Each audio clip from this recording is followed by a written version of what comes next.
I'm Sebastian Giraud. I'm a consultant that works with corporations and think tanks to provide media solutions. The primary focus of what we do is that every company, every think tank should be a media company, and taking the lessons of media and the way that journalists and leaders in that field communicate and really boil the issues down to something that most people can understand in the length of a tweet or in the 30 seconds of a video, making really complicated issues as simple as possible.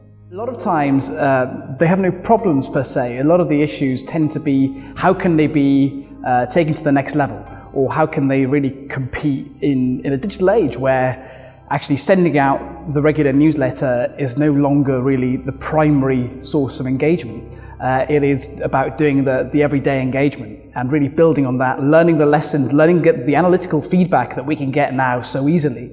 It's about building upon that and feeding that back into a sort of a structure or a continuous content stream that can really, again, get those big issues, make them digestible, and really communicate them to the people, the issues that they will relate to. One of the primary things that we're dealing with now is because there's just so much things out there. Getting attention, especially the attention of policymakers, is even more difficult. So one of the ways that certainly some of our clients have found it effective is being able to communicate not only with the politicians, but also their electorate as well. Trying to make it relevant to those people. So when their member of parliament is talking about a certain issue that might not directly relate to their everyday lives, it's about making the link for those individuals and giving those policymakers the breathing space to talk about real issues that don't sort of necessarily hit the top level of the news lines every day, but it allows them sort of some longer term focus. And we're dealing with some big issues here. IP, for instance, is something particularly in the European Union right now that needs a lot of attention. Other issues such as the digital technology and how we sort of really build the digital economy going forward. These things take a lot of consideration and a lot of thought. Beyond necessarily just the headline about the big tech companies, the Ubers and the Apple that we see on a day-to-day basis.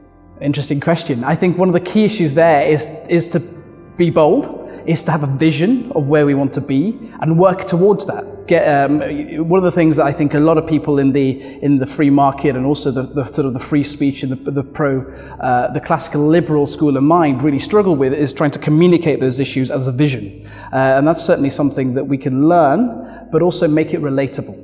So, there's some very, very nice and some very classical socialist overtones that everybody can buy into. It's largely inoffensive in theory, whereas traditionally the approach that classical liberals have taken is to say, now this is all great, but we need to completely rewrite the way that we engage in legal or economic ways, whereas bypassing the focus that other individuals or other ideas can have and say, no, this is what we're trying to do. This is how it relates to the individual.